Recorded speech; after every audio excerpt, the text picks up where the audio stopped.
देते हैं और लोगों को इस कलाम की तरफ बुलाते हैं। और हुजूर ने फरमाया कि मैं तो लोगों से ये कहता हूं कि बुत परस्ती ना करो, एक अल्लाह की इबादत करो। मैं अल्लाह का रसूल हूं, ना हक कत्ल ना करो, चोरी ना करो, डकैती ना करो, बेटियों को जिंदा दरगोर ना करो। ये सारा सुनने के बाद वो कहता है, ए अल्लाह के नबी, मैंने आपको नबी और रसूल माना, अब वो मुझसे अल्फाज कहलवा लें जिससे मैं आपकी ताईद में आ जाऊं।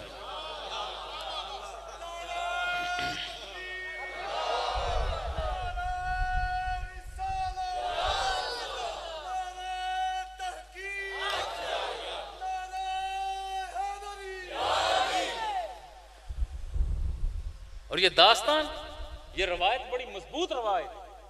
और यही तुफैल बिन अमर दौसी कहते हैं कि हजूर अलैहिस्सलातु वस्सलाम ने मुझे कलमा पढ़ाया। अब दिल की दुनिया तो बदल चुकी थी, कुरान मुकद्दस की तालीमात दिल पर असर कर चुकी थी। और अर्ज करते हैं कि या रसूलल्लाह, अब इन लोगों के साथ तो मेरा ताल्लुक नहीं है जो बुत परस्ती करते हैं। अब इजाजत दे, मैं अपने घर जाना चाहता हूं। आपने फरमाया ठीक है जाओ।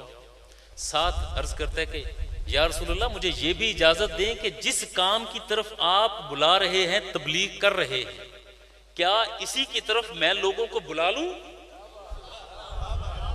इस्लाम में सबसे पहले, हजूर के बाद सबसे पहले मुबल्लिग यही तुफैल बिन अमर दौसी हैं। हजूर मुस्कुराकर फरमाते हैं, हाँ अमर के बेटे, बिल्कुल तुम्हें इजाजत है, लोगों को इसी की तरफ दावत दो। सवारी पर बैठे, कुछ दूर चले, रुक गए, वापस पलटे। या रसूलल्लाह, ये बहुत बड़ी जिम्मेदारी है। लोगों से मैं कहूंगा भाई बुत परस्ती छोड़ दो, पुराने खुदाओं को छोड़ दो, उस खुदा को मानो जो जिसने तुझे खल्क किया। वो दिखाई नहीं देता, तुम उसे छू नहीं सकते, तुम्हारी निगाहें उसे देख नहीं सकती। या अल्लाह, ये या रसूलल्लाह, ये काम तो बड़ा है, मुझे कोई निशानी अता कर दें ताकि अगर कोई पूछे तो मैं ये कह दूं कि मुझे ये बात मोहम्मद रसूलुल्लाह ने कही है। और हजूर दुआ फरमाते हैं, मुस्कुराए दुआ फरमाए, ऐ अल्लाह, तेरा ये बंदा तुफैल बिन अमर दौस कबीले के सरदार का बेटा है, बड़े बाप का बेटा है, या अल्लाह इसे तू निशानी अता फरमा दे। हजूर ने दुआ की और तुफैल बिन अमर दौसी कहते हैं कि मैं दुआ लेकर अपने कबीले की तरफ, ताइफ की तरफ चला।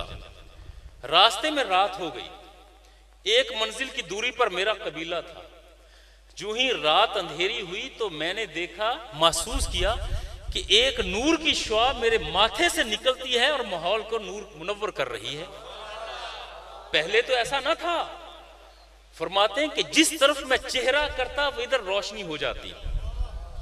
अंधेरी रात में एक मशल की सूरत में रोशनी फूट रही थी और मैं घबरा गया, घबरा कर बैठ गया, कहीं लोग ये ना समझे कि मैं कोई बहुत बड़ा जादूगर हूं, मेरे अंदर इतनी तब्दीली।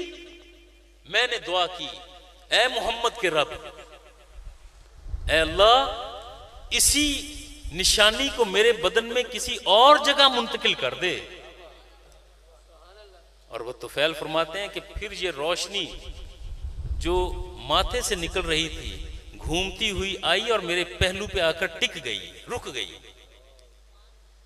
और ये वो तुफैल हैं जिन्हें सहाबा भी जुन्नूर कहा करते थे, नूर वाला। जुन्नूरैन तो हजरत उस्मान गनी की कुनियत है ना, मगर ये जुन्नूर कहा जाता था, वो जो रोशनी वाला। और कभी ये अंधेरे से चल रहे होते तो दूर से देखने वाला देखता कि जैसे कोई शमा या मशल लेकर अपने पहलू में चला रहा है। ये वो तुफैल हैं कि जिन्होंने कुरान सुना, कुरान के अल्फाज ने दिल पर असर किया और दिल की दुनिया पलट गई।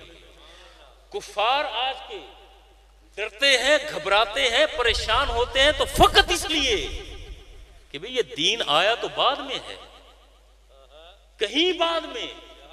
यहूदियत बहुत पहले से, मसीहियत इससे बहुत पहले की, अदियानो मज़ाहिब पहले के, आया इस्लाम सबसे बाद में है।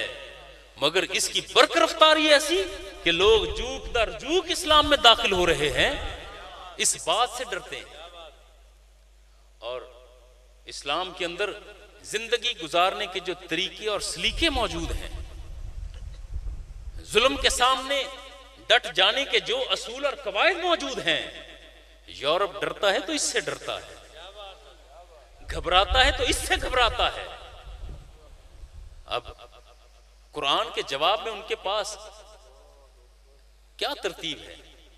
वो अगर लेकर आते हैं तौरात को, ज़बूर को, इंजील को, हम तमाम किताबों को तस्लीम करते हैं, ईमान रखते हैं, मगर जरा तारीख देख ले तो मालूम होता है कि इन किताबों में तहरीफ कितनी। जरा 10 मिनट के लिए इन किताबों के बारे में जरा बात ना कर लें ताकि आसानी हो जाए, फिर पता मालूम होगा कि कुरान की हिफाजत कैसे हुई। हालांकि वो भी तो कलाम अल्लाह का है, तौरात भी रब का कलाम, ज़बूर भी रब का कलाम, इंजील भी रब के फरामीन, मगर उनकी हिफाजत का जिम्मा अल्लाह ने नहीं लिया। उनकी हिफाजत उन अकवाम पर थी जिन पर ये पढ़ी गई, जिन्हें सुनाया गया, और क्यों ना ली, हालांकि कलाम इलाही है। मसला ये था कि जब दीगर अदियान उतारे जा रहे थे, अहकामात शरिया आ रहे थे, उस वक्त इंसानी सोच और फिक्र अभी तदरीज के मराहिल में थी, दर्जा बदर्जा बुलंदी की तरफ माइल थी, इर्तका और इर्तफा से गुजर रही थी। और ये अदियान और ये अहकामात मखसूस अकवाम पर, गिरोहों पर, इलाकों में रहने वाले अफराद के लिए जरूरी थे। और चूंकि अभी इर्तका के मराहिल थे सोच और फिक्र में भी, और अभी आखिरी नबी की जलवागरी होना थी, और ये वो वक्त था कि जब इंसानी सोच और फिक्र भी नुक्ता अरूज पर मौजूद होती, और इस नबी के बाद किसी और नबी ने आना नहीं, इसलिए दीन भी यहां पर मुकम्मल होना था।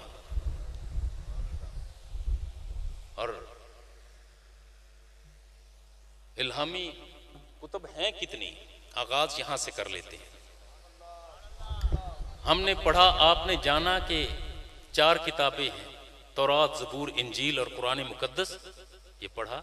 कुरान मुकद्दस में सोफ़े इब्राहिम का भी जिक्र है, सहीफ़ा इब्राहिमी का भी जिक्र है, हम उसे भी मान लेते हैं, मगर सिर्फ 5 नहीं है ये, इनकी तादाद, सोफ़े इलाहिया की तादाद 313 है। 1.25 लाख अंबिया में से रसूलों की तादाद 313। और रसूल वो होता है जो शरीयत लेकर आए, जिस पर शरीयत नाजिल होती हो, तरीकत लेकर आए, नया अंदाज लेकर आए, नया हुस्न और जमाल लेकर आए, नए कवानीन लेकर आए, वो 313 है रसूल। बाकी मादूम हो गए, कोई खबर नहीं। मगर जो मालूम है, मादूम ना हुए, वो तौरात है, ज़बूर है, इंजील है और कुरान मुकद्दस है। सोफ़े इब्राहिम का तज़किरा मौजूद, मगर वो अपनी असली हालत में क्या, कहीं पर उसका कोई एक हिस्सा भी मौजूद नहीं, मगर है तो सही कुरान मुकद्दस में। हम चलते हैं तौरात से।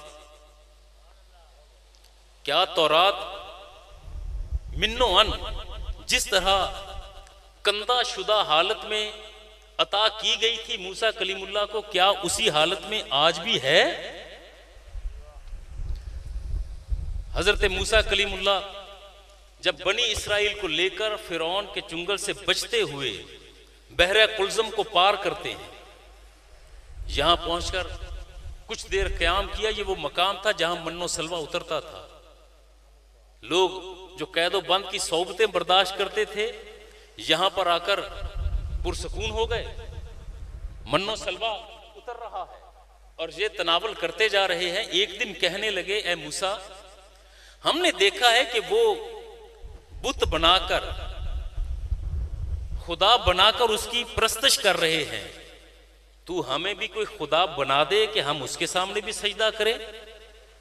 जब ये बात की तो हजरत मूसा कलीमुल्लाह जलाल में आए, फरमाया कि खुदा एक है, अल्लाह एक है, ये बुत परस्ती ये गुनाह है। तो वो कहते हैं कि अगर मूसा ऐसी बात है तो फिर हमें दे ना कि हम जिंदगी कैसे गुजारें, हमारे पास कवायद तो है नहीं। तो हजरत मूसा कलीमुल्लाह ने अपने चचेरे भाई हजरत हारून अलैहिस्सलाम को इनका निगरान मुकर्रर किया कि हारून इनका ध्यान रखना, इन्हें इधर उधर ना होने देना, इलाका छोड़कर ऐसा ना हो कि मैं आऊं तो ये बिखरे पड़े हों, कौम को जोड़ के रखना।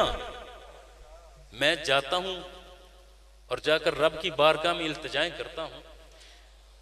वहां बस्ती से चले, वादी से चले और सीधा कोहे तूर पर आए।